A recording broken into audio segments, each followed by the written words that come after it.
Hello students, in this video I am telling you about tables, how to make a table and how can we apply various attributes in a table. Okay, here you can see on the screen, this is a small table design and it have rows and columns. What are rows and columns? Here you can see A, B, C. These are known as the data of the tables. This is known as row. It means the horizontally we place anything that is known as a row. And this row have the data A, B and C. Okay, the second row is D, E, F. Okay, so the horizontals are rows and the vertical cells are known as columns. Like A is a column, B is a column, C is a column. Okay, so vertically situated are columns and horizontal are rows. The intersection of rows and columns make a rectangular portion and that is known as cell.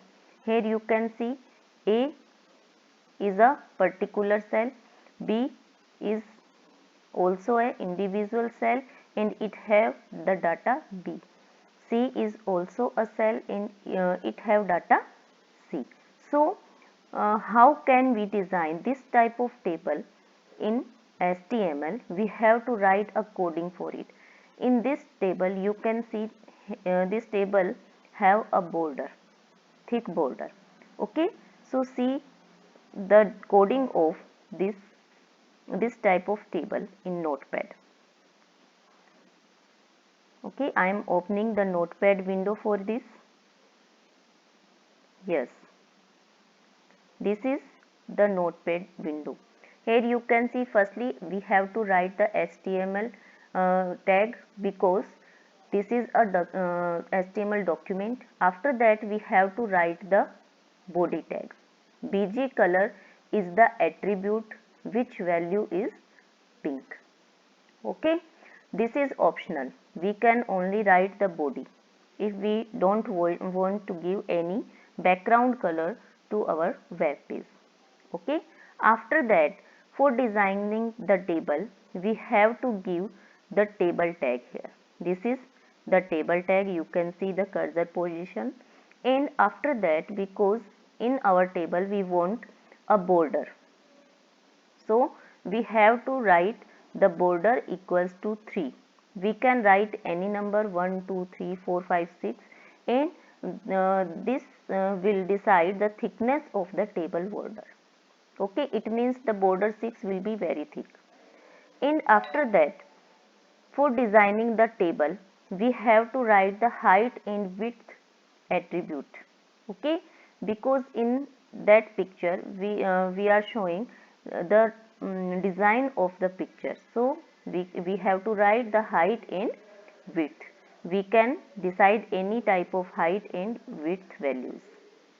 Okay, so firstly we have written the table tag, then the attributes border, height is also attribute, width is also attribute, and after the equal sign we have written these are known as values.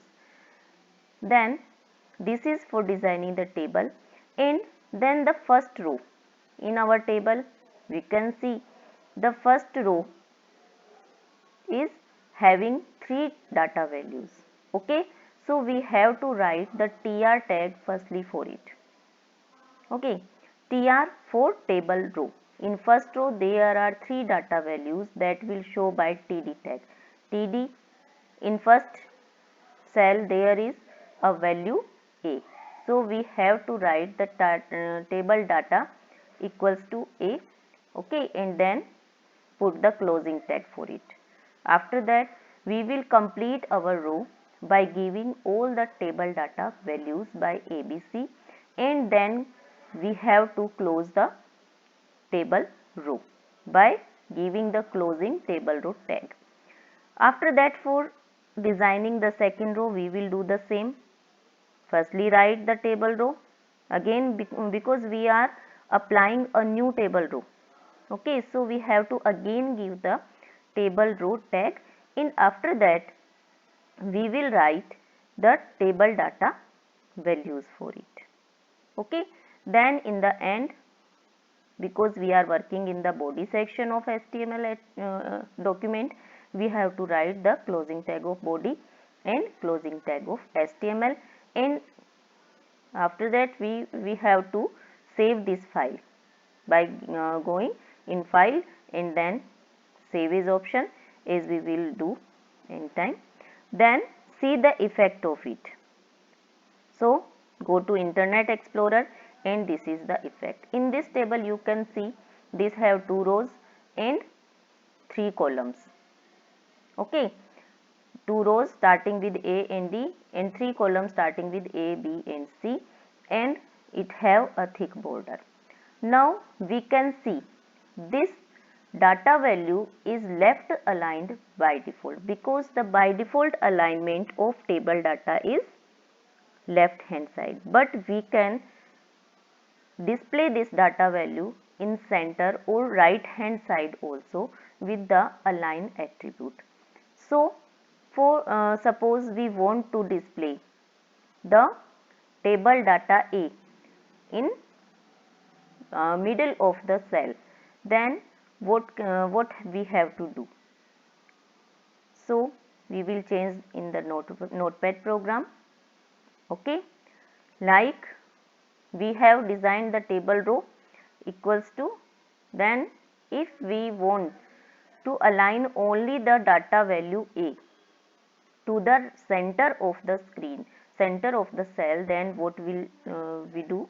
TD and give the align attribute. Okay, align equals to, wait a minute, we should press the caps lock on align. Align equals to middle. Center, we can apply center also. Okay, then save this file by Ctrl S or pressing the save option.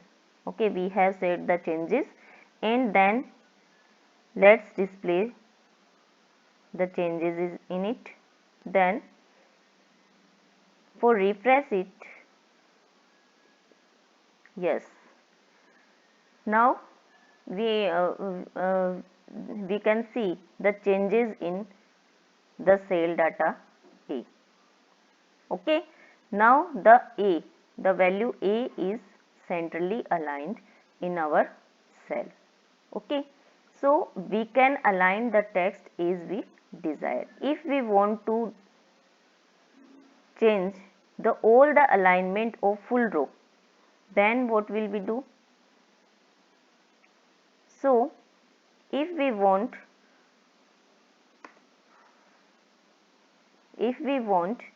to change the alignment of second row, wait a minute, to change the alignment of second row fully, then what should we do? Okay, after TR we can set the alignment value, ALIGN, align. Okay, align equals to center.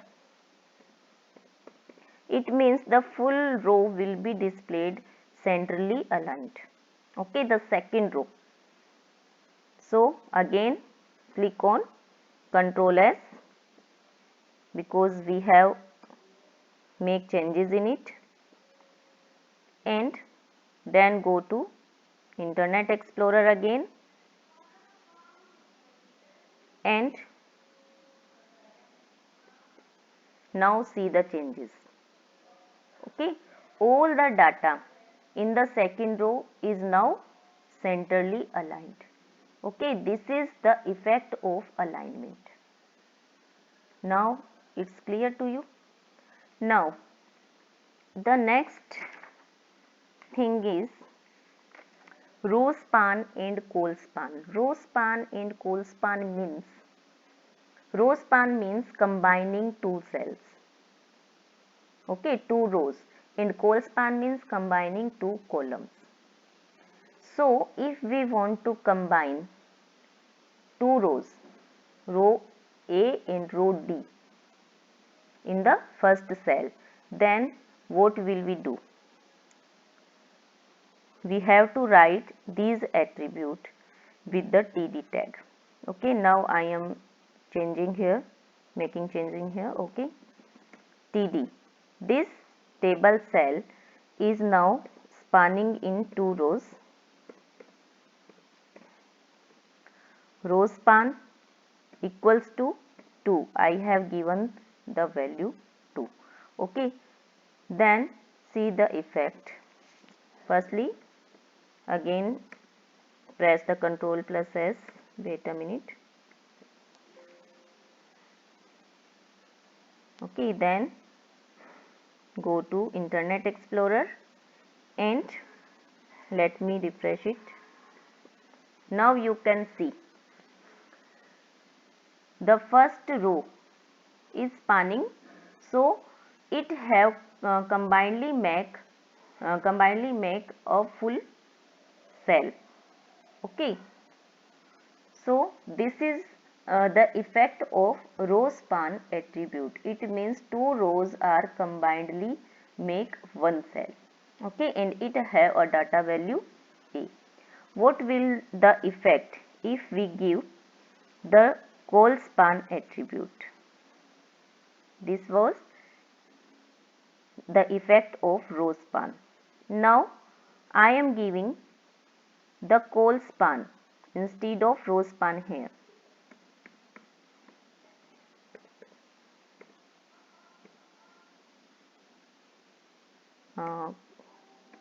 Yes, col span. Now again file and save, and then go to Internet Explorer, and now you can see here. Now our first row, two columns are spawning together and combinedly making a one full column having the data value A. This is the effect of col span, means two columns are combinedly making a one column. Okay. Next I am telling you about TH tag. What is the difference between TH and TD?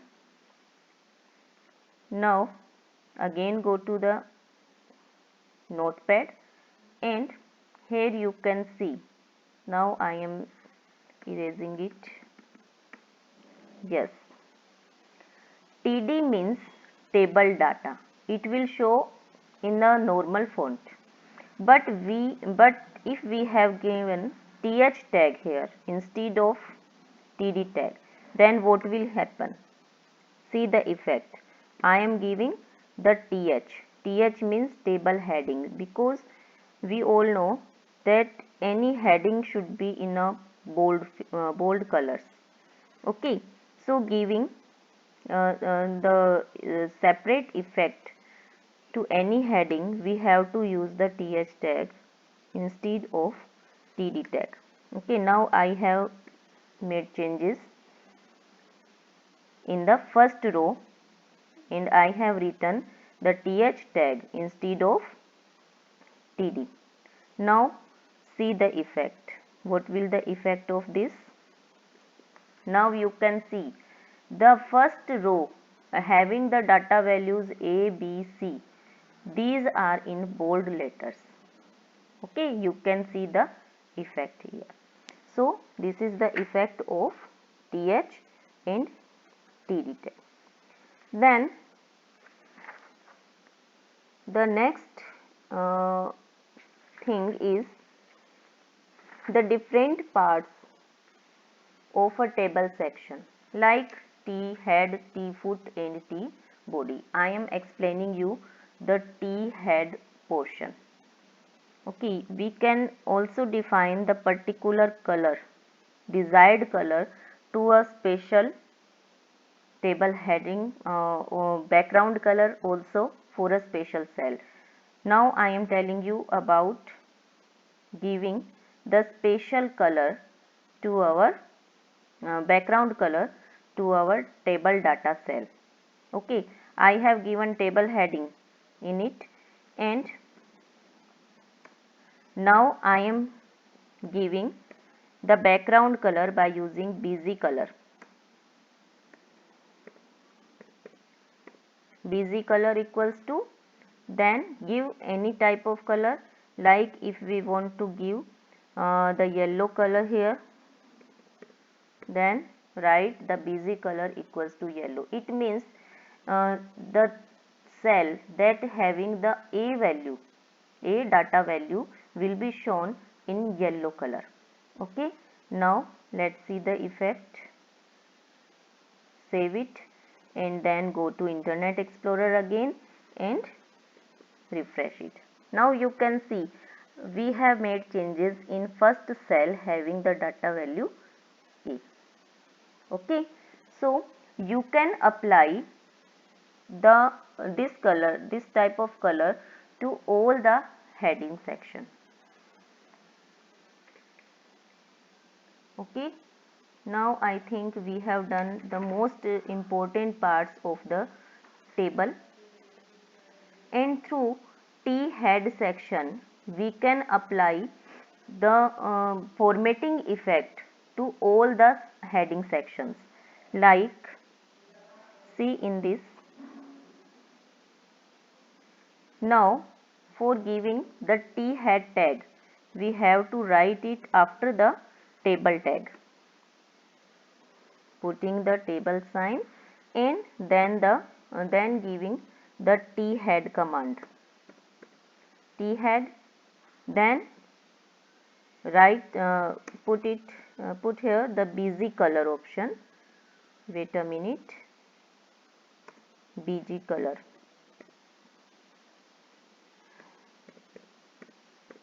Busy color equals to, I am giving here the full yellow color. Okay, then close it. Now what will the effect of it? Now I am erasing the table heading background color. Okay, T head means all the rows that are in the T heading section will be the yellow color background. Okay, now I have closed the table heading here. It means only the first row of this table will be shown in the yellow color.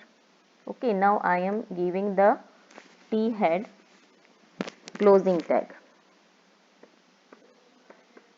This is the closing tag of T head, and now I am again saving the document. Okay, now go to Internet Explorer and see the effect. Okay, it means by T head command I can give any number of rows the same background. Okay, if there are 15 rows in T head section, then all rows will be in yellow background. Okay, so what is the usefulness of T head? The usefulness of T head is that we need not to write again and again the busy color attribute for the separately rows with the TR tag. Okay, I have written once in T head section, the busy color attribute, and I need not to write again and again this. This is the usefulness of T head tag, and the useness how to use the T foot and T body all are the same. Okay, now we have completed the mostly commands in the table section. Try to do all the practicals. Thank you and have a nice day.